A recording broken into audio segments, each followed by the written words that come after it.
Natalie Abrams, Kelly Larson, Camaris Johnson, Clayton Henry, and Michael Calero pit Batwoman against a brand new Clayface, who has infected a young boy who seeks to use the new power to get revenge on the people bullying him. Natalie Abrams and Kelly Larson trade in the TV scripts for comic scripts as the CW's newest crossover event takes a break from live action and heads to comics, beginning with a Batwoman-centric opening that pits the character against a new Clayface while exploring what happens when a desperate person is left with no other option. Something the Batwoman show has actually done a few times throughout its 3 seasons, and I like that we're building on that. The story is definitely set up to follow the format of the show, with a big bit of action at the beginning and the end, with lots of character work in the middle, but I enjoyed that since it's a comic book, it's a little cheaper to do things like Clayface, something that while I'm sure the show could probably do, it probably wouldn't be done justice just because of budget limitations and things like that, so I appreciate them saving such a villain for a comic tie-in. Lena Luthor also makes an appearance because this is a crossover, and she is a welcome one at that, since she is one of my favourite CW characters, and I liked her acting as a sounding board for Ryan and imparting her own learned wisdom to the hero. On top of that, the big crossover villain is teased, and we find out that it's Magog, a surprising and welcome addition to the CW's list of big crossover villains, and I'm looking forward to seeing what he has in store for the heroes across the 6 issues. Camaris Johnson, meanwhile, delivers a fun little Luke Fox backup story showcasing the hero's very busy life as the guy in the chair for Batwoman and how it impacts his dating and personal life. Camaris, who also plays Luke on the show, did a great job bringing Luke's suave yet nerdy attitude to the character on the page, and it was a lot of fun getting to see the action from his POV for a change. Clayton Henry and Michael Calero tackle both the stories with some fantastic looking artwork. Clayton is no stranger to these characters, being that he's drawn Flash and Green Lantern and Justice Leagues and Superman, so he's right at home here with Batwoman, drawing a really great looking Batwoman with his clean and bold line work, while Michael really captures the frantic, chaotic nature of the Luke Fox storyline, as well as the chaotic streets of Gotham. I really liked how packed his pages were, with the background characters and cars and rain all just kind of filling up space in the background to help hit home that there is actually a lot going on around Luke. Earth Prime Batwoman issue 1 was a fun beginning to this year's CW crossover event, taking full advantage of the comic book setting to deliver a big fun villain for Batwoman to deal with, while also delivering some really great character development for the characters that hopefully will transition over into the show and be included there as well. I'm going to give this issue a 9 out of 10.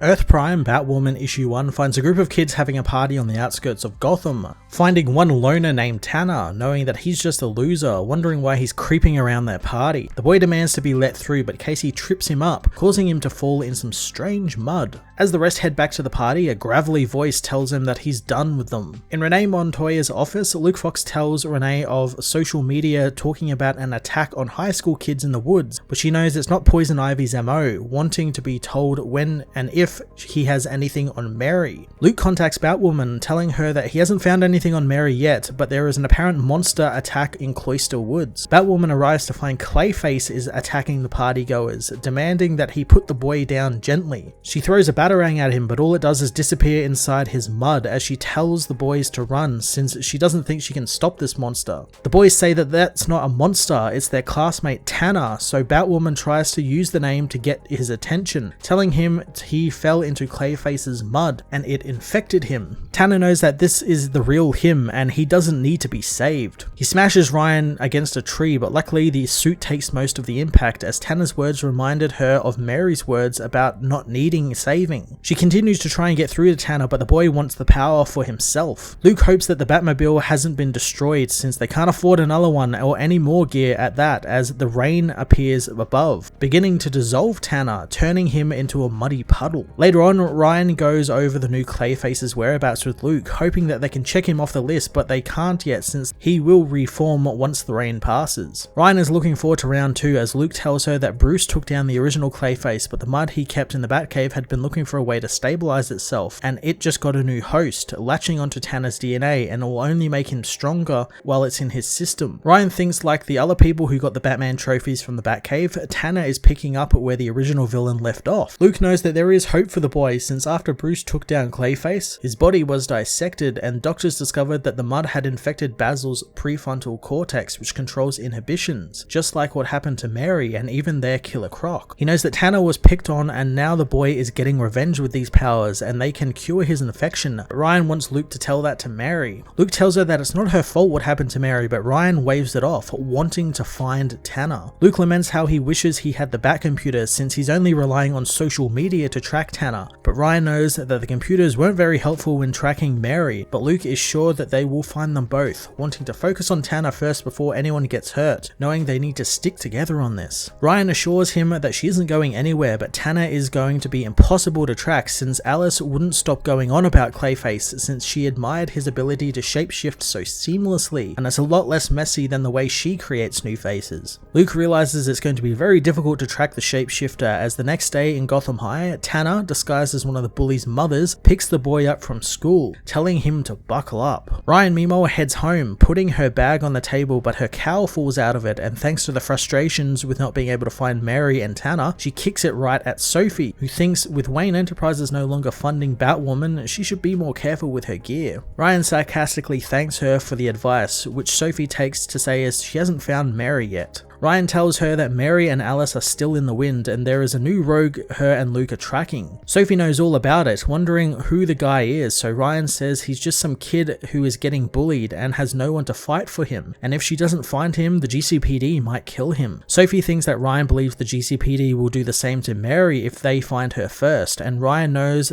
Tanner and Mary both feel like there is no one in their corner and they are hurting others the way they were hurt. Sophie thinks that the poison ivy infection has just clouded Mary's mind, but Ryan thinks that she was just too busy collecting Batman's trophies to realize the family drama developing around her, and it hurt Mary so much that she didn't just fall down the rabbit hole, she jumped head first. Ryan soon gets a text from Marquis, her half-brother, who wants her to gather her stuff from Wayne Tower or it'll be thrown in the dumpster. Sophie wants to warn her that she'll get burned, but Ryan knows the man has already taken everything from her, so what has she left? Heading to Wayne Tower, Ryan runs into Lena Luthor, meeting with the Luthor Corp CEO, who says that when she set her meeting with the CEO of Wayne, she thought it was Ryan, not some playboy. Marquis soon arrives with Ryan's stuff, giving it to her and telling her that she won't be welcome back into the building since he's changed the locks, never wanting to see her again. Ryan tells Lena that it's a brother-sister thing and the woman understands more than most, telling Ryan she wanted to meet to discuss something about the Wayne R&D, but Ryan knows that her brother is in charge now, but Lena knows that she isn't the megalomaniac, revealing that her foundation has created a renewable energy source that could provide affordable power for National City, but she needs a stabilizing agent like the one Victor Freeze used in his freeze serum. Ryan knows that Wayne doesn't have that serum and Lena knows, but Batwoman does. But Ryan tries to play it off, knowing she'll have to go and ask Batwoman. However, Lena knows that she just did, telling her that Kate Kane paid her best friend Kara a visit and told them about Ryan being the new Batwoman, thinking that her and Supergirl would make a great team someday. Lena knows that Ryan needs her help since a weaponized freeze serum could actually bind Clayface's molecules and freeze him in place. Ryan thinks that that's a good idea, but they need to find him as the GCPD car speeds by and Luke contacts her, telling her that Clayface has been found and he's getting even stronger. Ryan thinks that with her brother taking over Wayne Tower, the serum is inaccessible, but Lena knows that if she had the chemical breakdown, she could actually remake it. Ryan gets a terrible idea, heading to Jada Jet, her mother's office. Finding the woman never knew Marquis was going after Wayne, and if she had known, she would never have freed him. Ryan doesn't care for her excuses, wanting the freeze serum that she was going to use on Marcus. Jada wonders if she is sure she wants to use it since she was so sure that Ryan would want it destroyed, but Ryan tells her the serum isn't the problem, it's the monsters who have used it. Her mother offers up the data, knowing that she could help out, but Ryan tells her mother that she isn't interested, taking her leave. Later on, Luke thinks that Ryan seeing her mother for the first time since she had her betray Marcus is a big band-aid to rip off, but Ryan doesn't want to talk about it as Lena arrives, knowing all about Luke thanks to the alternate version Kara met one time. Luke didn't know that she knew about Crisis, as Ryan asks for the spark notes about the event, but Luke and Lena know there isn't enough time or enough alcohol to go over that. Ryan tells them that they have one shot at this, but Marcus went crazy when they tried to use the serum on him and he's not infected by mud, so who knows what Tanner will respond to with this serum. Lena gets a rundown of the dramatic history of the serum's use on Marcus and Mary, making her think that it all sounds like how the Luthers work out, and how her brother on multiple occasions has almost made her lose everything. Ryan knows thankfully that's what found family is for, but she learned the strength of that a bit too late. Luke tells her that Mary left because they all took advantage of her kindness, not just Ryan, but Ryan feels as the leader she chose to get involved in a family drama instead of looking after her best friend. Luke refuses to let her take the full blame, knowing that Bruce and Kate would retreat into themselves and take on the world alone, but Ryan knows that's not her way, and she is stronger together with Luke. Luke tearfully knows that she is right since she chose him, and she also chose Mary every day of the week, and that's how they get her back. Luke realizes how they can find Tanner, as in Gotham High, Clayface arrives in the locker rooms as the bullies get ready to play their big soccer match. Luke meanwhile uses the computers to try and keep a sharp eye out for Tanner and the bullies, as Ryan asks Lena about the alternate universe, but Lena knows that Kara was the one who traveled to other worlds, revealing to her the events of the Crisis of Infinite Earths and how Kate was called by the Monitor the Bat of the future. Ryan thinks that Kate was actually handpicked by God to save everyone, so what does that make her?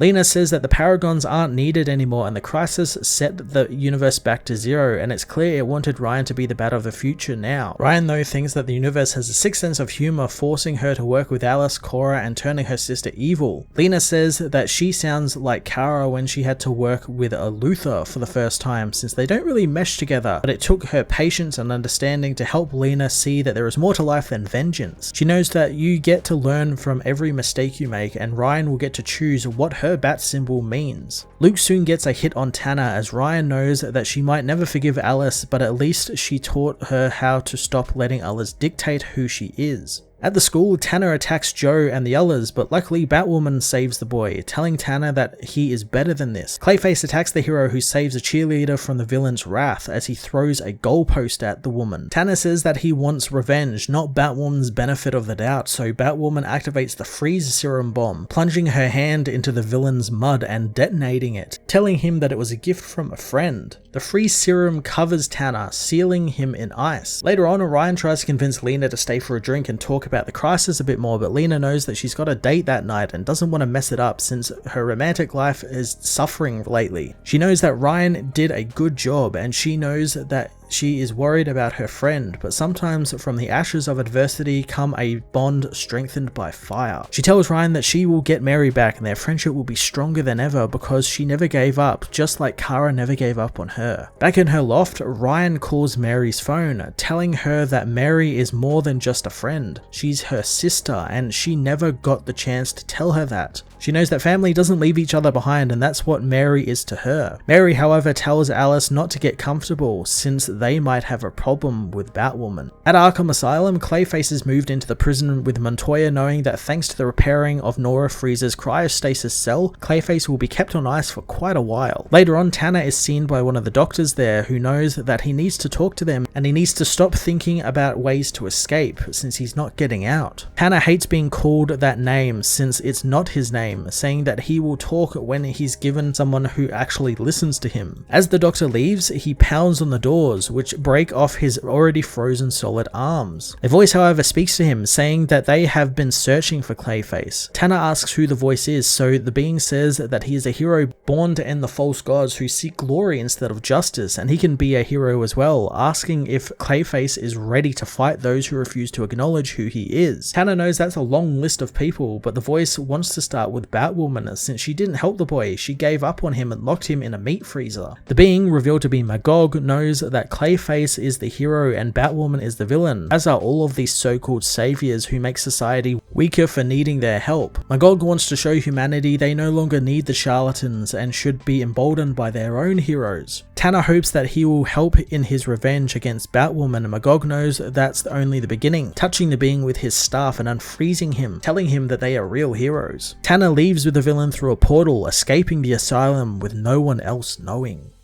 Sometime before, Luke Fox talks with Sophie, who has a bad feeling about the dinner she is having with Jada Jet, thinking that she is setting a trap for them. Luke understands, knowing that he can handle it and he'll be in the cave if she needs him, but really he is actually lying to her as he enters a restaurant and meets with Stephanie Brown, his date, who knows it's nice of him to actually turn up for once. Luke apologizes, making a pun with her name and assuring her that he doesn't do this on purpose. Steph asks what's up with him since she is surprised he actually came out tonight, but Luke says that he's been putting out many last minute fires at work, but he is there now and not going anywhere. The waiter comes by to take their order as Luke's phone buzzes with messages from Sophie. Luke makes up an excuse to go and use the bathroom, finding Sophie wants to bug Jada's study and she needs a satellite uplink from Luke, hoping that there isn't anything more important he is doing. After a moment, Luke races out into the rainy streets, making it to the tower in 5 minutes and into the cave where he starts the uplink as he gets a message from Stephanie wondering where he is. He tells Sophie to get out of there now, but the woman finds something needing him to run some things, so he does, but the feeds go offline, causing him to panic. Luke assures himself that Sophie is okay and she can handle herself, dodging traffic as he makes it back to the restaurant, wondering what his excuse is going to be this time. He finds Stephanie is long gone, answering his question on how he's going to fix this. He wonders if maybe he'll be given another chance by the woman as the waiter brings him the check, but Luke asks if he can just sit there for a little while longer since he doesn't get out much.